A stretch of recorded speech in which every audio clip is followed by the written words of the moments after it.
Hello, friends. Welcome to another Ask Jes, where I answer all of your decluttering and organizing questions and help you to work through some of the more difficult parts of letting go of things, which is exactly what this particular live session is all about. So I'm calling this How to Overcome the Guilt of Throwing Things Away so you can move forward decluttering your home. A couple of days ago, I asked on my Facebook page what your biggest challenge is with decluttering. And many people said, and I know this from working with my clients in their homes too, that it's really difficult to overcome the guilt that you feel when you are trying to let go of stuff, or you spend a ton of time trying to figure out the best place for something to go after it leaves your house. That's not the garbage. And that takes so much time that you just don't actually let go of anything. There's a lot of also confusion around throwing out stuff and garbage and recycling. So all of this craziness makes it really difficult to let go of stuff. And I have definitely worked with clients in their homes who just have massive collections of garbage because they feel so bad about throwing anything out. So what do we do about that? How can we start to address that? So my first bit of advice is whenever I approach anyone to talk about decluttering or organizing, whenever I go into anyone's house, whenever I do workshops, I always come from a place of no judgment. This is a completely judgment-free zone. There's no judgment about how you're living, about how much stuff you have, nothing. I truly just remove judgment from the equation. Now, the reason that it is such a judgment-free zone is because I believe that we were never taught the skills that are necessary to live in the world that we have, like this world that's so full of stuff. And I know you guys hear me say this over and over and over again, but hear me out. Your parents or grandparents lived through the Depression and then lived through a massive world war. During this time, there was a shortage of goods, right? So anything that you could keep and anything that somebody gave to you was extremely meaningful. So we were raised with this idea that whatever is in our house and whatever we have, whatever physical possessions we own, we should honor and love and care for, and they are extremely important. And so when we go to let go of something, it's really complicated because we were taught that all of this stuff is so meaningful. But in the last 30 to 50 years, the world has completely changed. We now live in a world that is just chock full of inexpensive things. So we don't have this skill set to deal with all of this stuff, which is why there is no judgment if you're dealing with a lot of clutter. And I would really ask you to please remove the judgment from the equation. If you're judging yourself, if you're feeling guilty, let's try and take that right out, right? Because now that you know that you were never taught these skills, you can start to educate yourself and move forward in a different way without feeling guilty. So if you were working with a child who didn't know how to read because they never had the opportunity to go to school, you would not judge that child for not knowing how to read.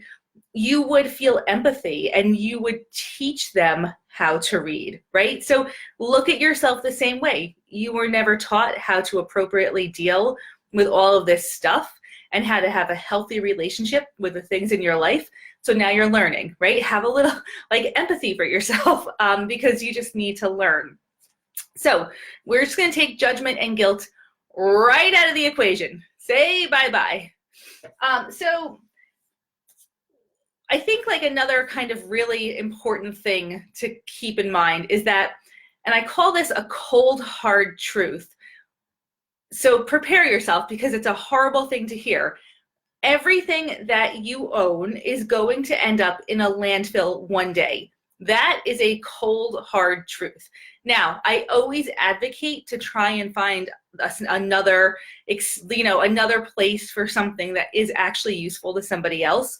But another cold, hard truth is that everyone has homes that are full of stuff. So we tend to value our things as like up here. Like if you see somebody else's dishes and then you see your dishes, you tend to place more value on your stuff because it's yours, and that's human nature.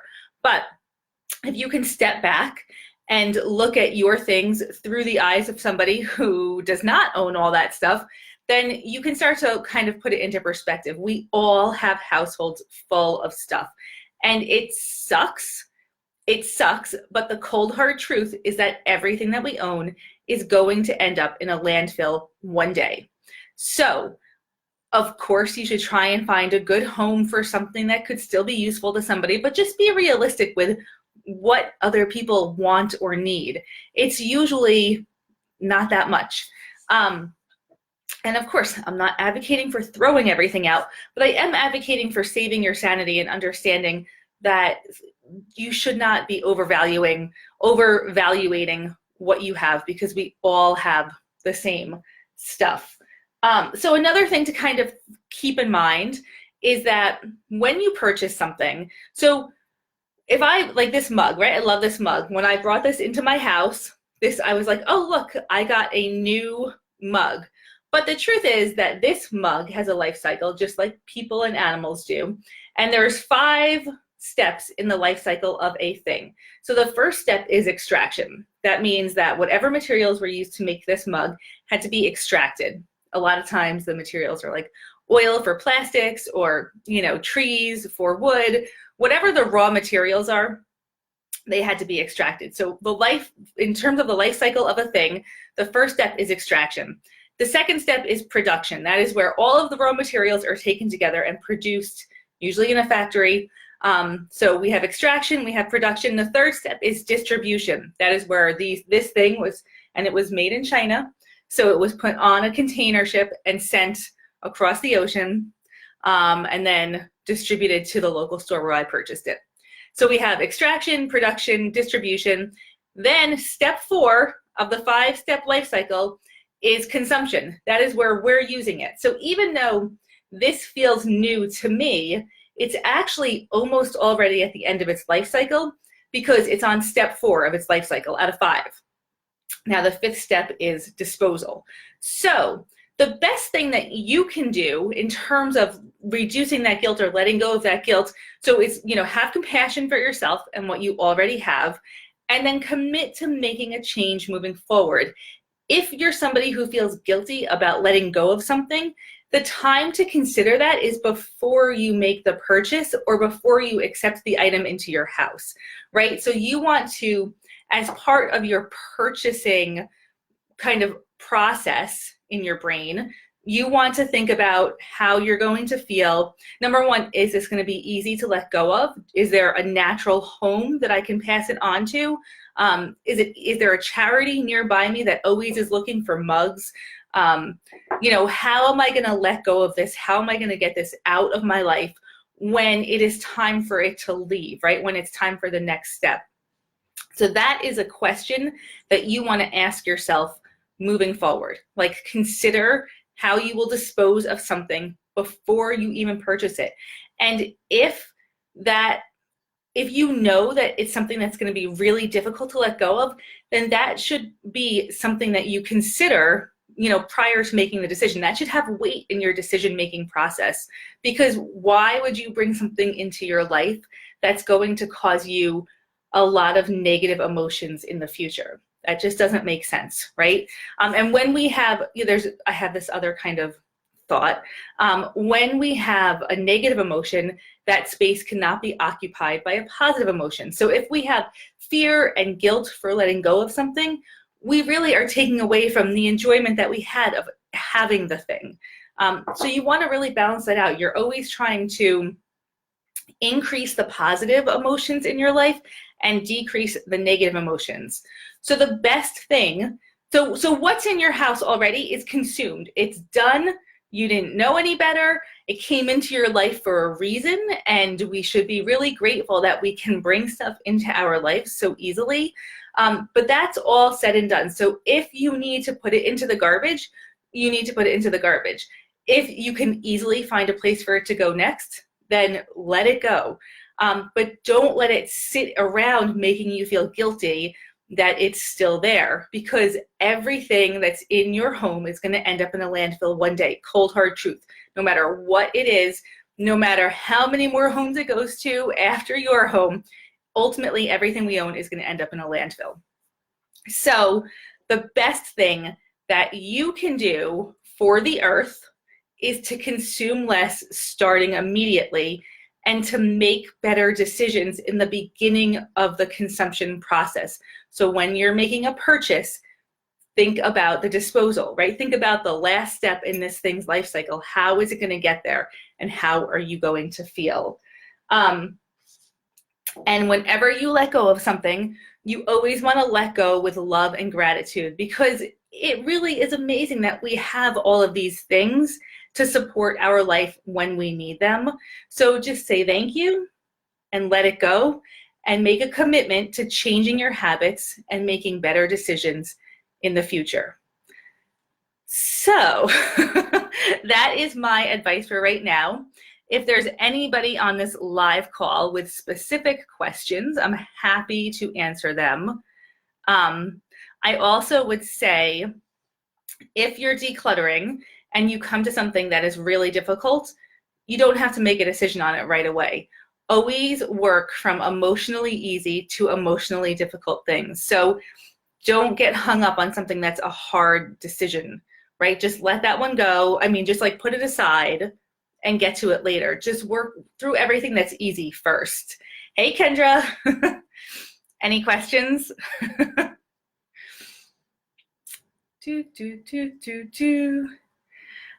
Anyway, in other news, I have launched my online course. It's called Clear the Chaos at Home Forever Without Losing Your Sanity.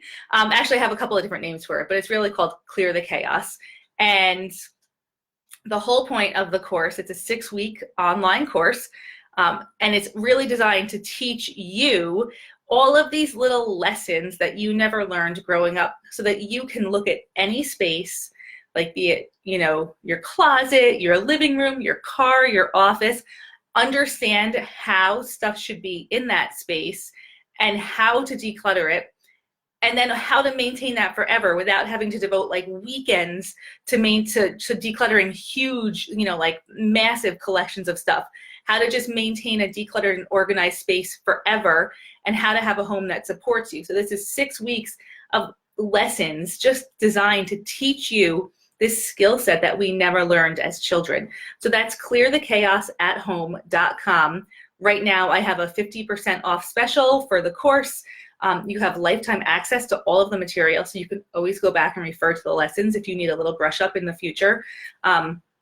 But go check it out, because it's really it's really awesome. So Kendra says, how can we bring this into our children's lives too? 6-year-old and 3-year-old. So I think this is a really good question, because we really want to pass this knowledge that we're learning right now onto our children, so that when they grow up, they're not kind of saddled with the same guilt that we have.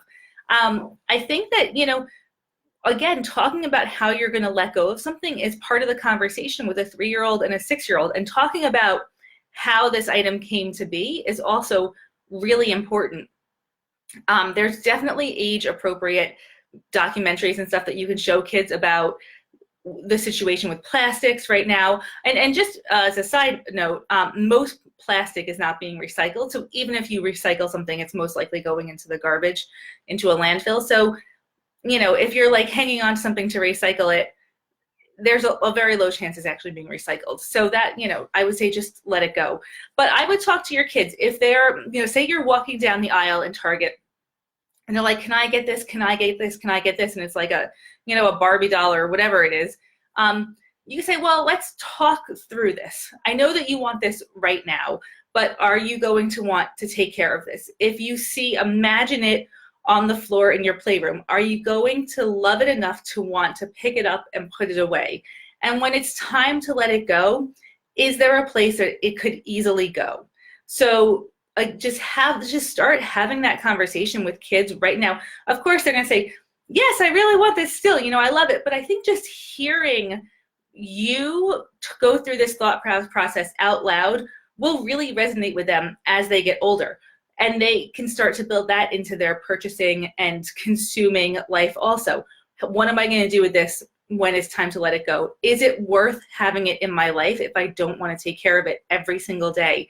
I think just having those conversations and, maybe talking about how it was made. So if it's plastics, you can talk about how we had to drill for the raw materials to get the plastics, and is that okay with you? And, we have to consume plastic. I mean, there's no way around it in this world, but we could consume less plastic. And you can have an age-appropriate conversation with your kids about that. I know my kids listen to me talk about it like a lot, but they've also, they're 10 and 13 now. They really understand the whole thing, and they make pretty good decisions with what comes into their life because I've been talking to them about it for so long. So I think just start having that dialogue is really important. Does that answer your question? So I think I'm going to go ahead and log off. I'm going to try and make this Ask Jes a little bit more like of a weekly thing at the same time.